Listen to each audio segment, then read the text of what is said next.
Howdy friends, welcome back to another week of skate class. This week we're going to be building another ramp, but we're going to be focusing on all the things we didn't teach you guys in our last video. So we're going to be measuring out our templates this time, showing you guys how to draw your radius, where to measure for your 2x4 studs, and then of course we're going to put it all together. So step one of any good ramp build is have a plan and get your tools.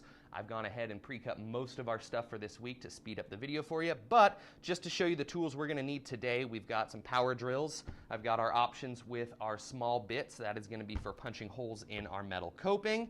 Then of course our classic Phillips head. We've got some 2.5-inch screws. These are going to be for getting our 2x4 ribs in, and then smaller 1-inch screws are going to be for all of our surface sheeting. And then of course we've got our skill saw here. This is what we're going to use to cut those templates. So make sure you have a plan, make sure you have the tools that you need, because that's going to make your build a whole lot easier. So let's go ahead, we're going to head back into the shop, we're going to template out our ramps and put it all together.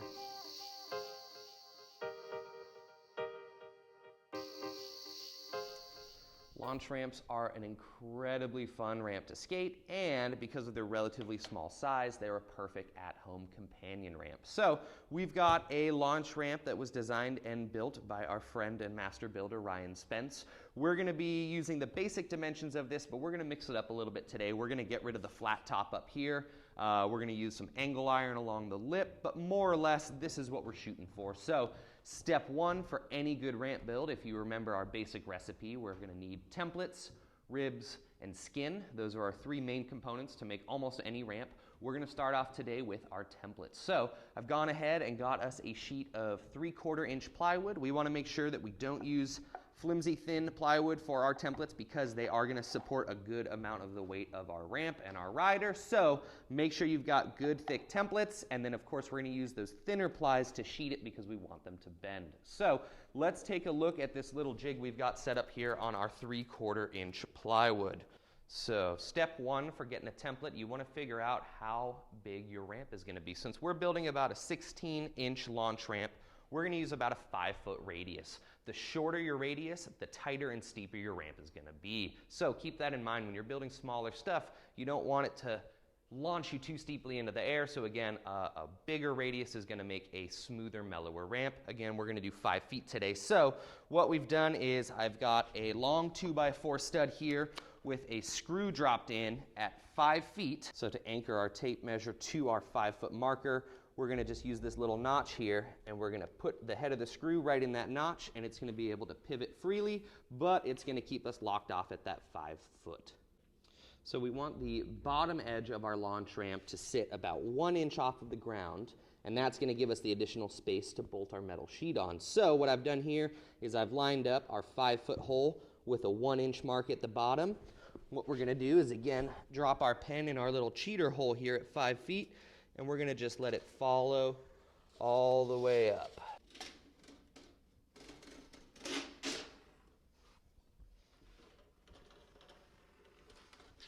Now we want to measure for our height, so we're going to go 16 inches from the bottom of our ramp. We're going to find out where that intersects with our radius, and we're going to mark it right there. So this is going to be the very edge of our launch ramp, and what we want to do next is we're going to go ahead and template a 2x4. We're going to go ahead and use one of our ribs as a template, and we're going to line up the corner of this 2x4 right at the edge of our 16-inch height, and we want this narrow side of our 2x4 flush with our transition line. We're going to go ahead and trace this 2x4 out so we know exactly where it's going to be, and we'll drop a little mark where we want to screw it in. Now, for the front side of our launch ramp, we're going to go ahead and make a semi-steep wally bank. Using the line from our 2x4 support, we're going to go ahead and do a straight edge all the way down to the corner here. Now that we've got the basic shape of our launch ramp, we want to go ahead and measure for the rest of our ribs. Since this is not a huge ramp, we're going to go ahead and do the spacing 8 inches on center. So using this first 2x4 as a mark, we've marked the center of it. We're just going to go down 8 inches from that first mark and drop a mark. 8 inches from that mark, another mark. 8 more inches sets us right here. And as we come down to the bottom, we should be able to fit one more right there. So now that we know our 8-inch spacing, we're going to use that same 2x4 rib, and we're going to go ahead and just trace out where these guys are going to sit. Again, dropping a little mark where we want to drop our screws. And we're going to do this all the way down the ramp. It's very important to remember we want to keep the narrow edge of our 2x4 facing the radius line, and we want to make sure that that 2x4 is not sticking over or our template's not going to line up right. Now, when we come down to our last 2x4, it is best practice when you're using ribs that the narrow end is what's facing up, because we're going to have a lot more structure and support from the 2x4 this way than we are this way. That being said, at the very bottom of our ramp, we're going to have our last 2x4 flipped, because the bottom edge of this 2x4 is actually going to sit on the ground. So we're going to have plenty of support, and this is the area of the ramp that's going to join our skins and our metal transition. So we want a wider surface area to be able to run that seam. All right, and then the last supports we want to run, we're going to go about 8 inches down from the middle of this 2x4, and we're going to drop a mark. And then about 8 inches down from that is where we're going to have our stud resting on the floor again. So once you have your 8-inch markers, go ahead and trace out those ribs again, marking for your screws.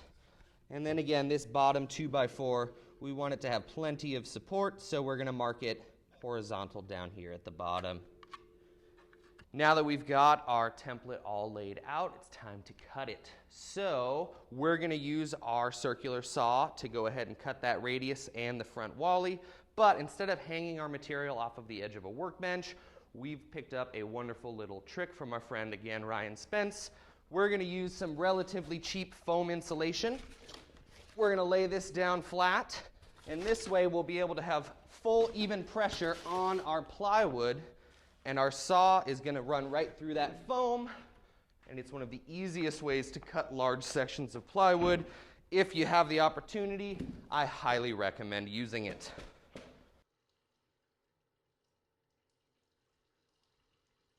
So we're going to go ahead and set up our Milwaukee circular saw here. One thing I like to point out when you're using extension cords, there's nothing worse and more dangerous than cutting and having that cord pull out mid-cut. So what I like to recommend is take both cords, wrap them in a circle, and tuck them through. This way, when you plug your cords in, you're going to have a little knot here that's going to prevent them from unplugging while you're halfway through a cut. So we've got our tool plugged in. We want to make sure that we wear the proper safety gear. And we're going to start off with the nice flat edge, the front of our launch ramp. And again, before we actually cut, we want to come down and take a look at the depth of our blade. We don't want too much blade exposed, because then we're going to actually end up touching the ground. So we're going to go ahead and adjust this and make it just wide enough to make it through our material. The other reason we want minimal blade exposed is we are going to be cutting on a curve. The more blade that's exposed, the harder it's going to be to turn that blade. So again, just enough width here of our blade to make sure that we're clearing our material, not enough to go all the way down to the ground. Once you have it lined up, go ahead and cut it.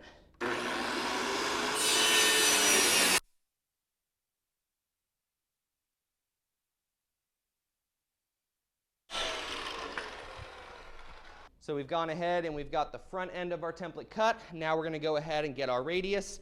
I like to go ahead and just have a foot on the material so it doesn't slide around while we're cutting. Same thing as before, check the depth on your blade, make sure there's not too much, but make sure there's enough to get through the material, and then go ahead and follow that line.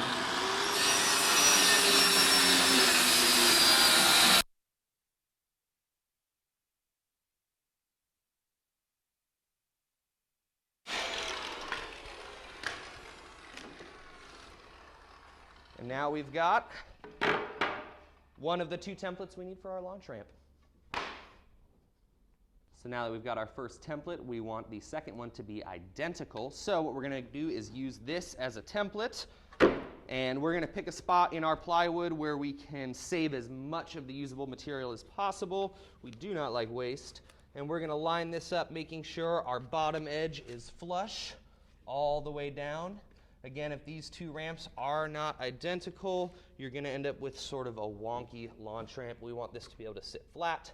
And then we're going to go ahead and just trace exactly where the line we cut before was. And we can go ahead and mark our 8 inches on center, so we'll know exactly where we want to drop our 2x4s.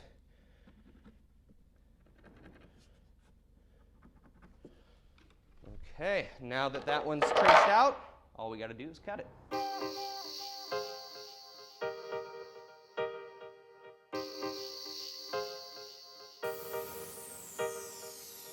So we've got 2 beautiful templates ready to roll here. We've just double checked that they are indeed the same shape. We want to make sure that this line above all other lines is flush, because this is going to dictate the surface of our ramp.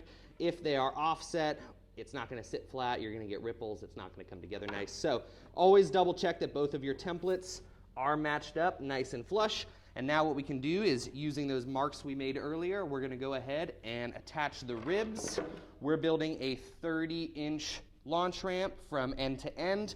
With the width of these materials, we've gone ahead and pre-cut our 2x4s to 28 3/4 inches. So we're going to go ahead and start dropping those in now. So I've gone ahead and dropped all of my screws to save me a step later on. And I'm going to go ahead and start off with our bottom support down here, because again, this 2x4 is going to be horizontal and it's going to rest on the ground. So it is a natural starting spot. We want to again ensure that the 2x4 is not above our template. It should be flush with the top of it. And once we get it right where we want it, we're going to go ahead and zip it in. Now that we've got one leg on, we're going to go ahead and take our second template and do the same thing on the other side.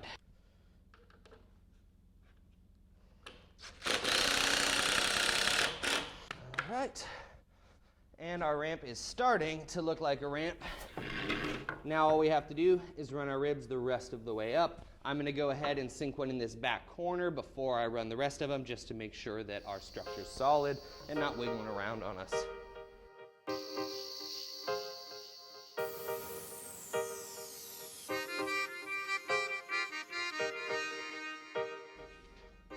Our top corner piece here is extra important that we have it nice and flushed up, because it's going to create the lip of our ramp. So again, you can see the narrow side of our 2x4 is flush with the surface of our launch, and the wide side of our 2x4 is flush with the bank side of the ramp. And again, that's going to give us the extra structure and support we need right at the edge of the ramp. All right, we got all of our ribs on with our 2 templates. We have the beginnings of a ramp, and now we're going to go ahead and sheet it, skin it, get the metal transition on, and then we should be all done.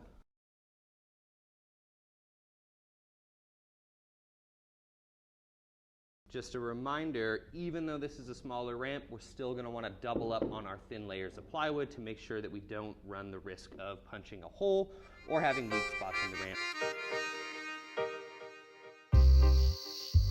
So we've got our 2 top sheets of skin on, and I figured we could take a look at the underbelly of the ramp right now. We can see our ribs, and we want to make sure that when we're dropping our sheeting in, we don't want screws punching willy-nilly, because we need them to be grabbing onto that rib for the support of the ramp. Otherwise, the plywood sheets can start to wiggle a little bit. It can open up some of the holes, and your ramp can start to fall apart. So make sure that you're using the side screws where you've mounted those ribs as a guide whenever you're putting your sheeting on, because we don't want exposed screws punching out. All right, so we got 2 layers of skin on the top. We want to start skinning the wally section of the ramp.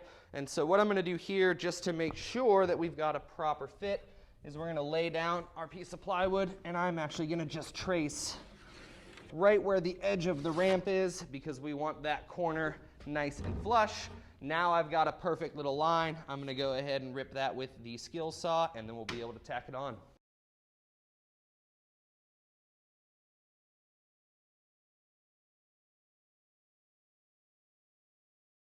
All right, we've got 2 layers of skin on our top and the front of our ramp. Before we move forward with the final layer, we've got some excess material down here at the bottom. And Normally you can pre-cut your plywood skins to be flush, but it's a little bit easier sometimes to go ahead and drop them and then trim the excess in one motion instead of cutting through two different pieces of material. So I'm going to just take my flat bar here. We're going to line it up with the edge of the ramp where we want our material to end. I'm going to go ahead and make a mark. And now we can come back in with our skill saw and just zip that across, and it's going to give us that perfect gap to mount our metal transition to. So now that we've trimmed that excess off, we've got a perfect gap here. We're going to mount our metal using a nice thick gauge steel, and it's going to span that gap for us. And the last final things to think about is we're going to seam in our masonite right up to the edge of our metal so it's flush, and we're going to cap off the lip of this ramp with a nice piece of angle iron. So we're almost done. Now that we've got our 2 layers of plywood on both the launch and wally side of our ramp, we're going to go ahead and attach our metal angle iron as well as our metal transition before we add our final layer of masonite, because we want that masonite to snug up right to our metal so that we don't have much of a lip here. If we mounted our metal on top of the masonite, we'd really feel that bonk. So we're going to go ahead and mount the metal first, and then we'll be able to snug that final layer of masonite right up to it. Now I've gone ahead and pre-cut our angle iron here to the 30-inch length that we need, and I've gone ahead and pre-drilled all of our holes. So make sure whenever you're attaching metal, whether it's the bottom transition or coping, we want to make sure that our screw heads are going to fit flush. So I pilot hole with a smaller drill bit here, just about the width of our screw, and then I come back in with a really wide bit, just like we've done on the skate light from our previous build, to give ourselves a little countersink hole. We want to make sure that that screw head goes in. We're seeing it nice and flush at the top of our material. If it's sticking up at all, it can catch our wheels, it can cause a little bit of unwanted damage, and it can shear the screw head off, and you're going to have to keep replacing them. So make sure anytime you're adding metal that you've gone ahead and countersunk that hole. So before we attach our final sheet of metal here to the bottom, we're going to go ahead and measure and see if we can get a nice round number to cut our masonite.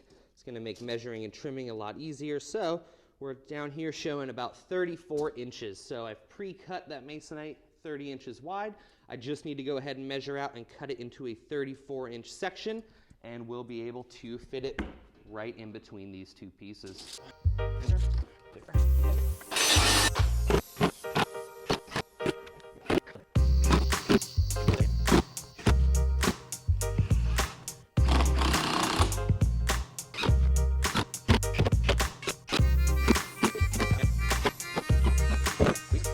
Alright, so we're just about done with our ramp, but no ramp is done until you stencil a little logo on it. So I've gone ahead and cut out an alchemy stencil that we're going to go ahead and drop right here on this ramp. So first step, we're going to take our 77 spray adhesive, and we're going to spray the back of our stencil so it sticks to our ramp.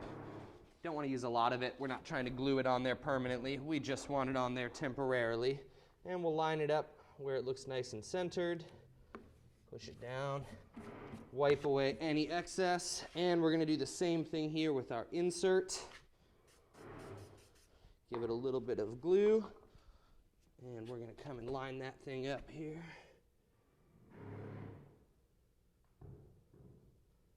Right in the middle of our other one. We want to make sure our stencil is laying fully flat on the ramp. We don't want any underspray or overspray, and I'm going to be careful not to overspray our stencil there. I'm going to use just a nice basic white.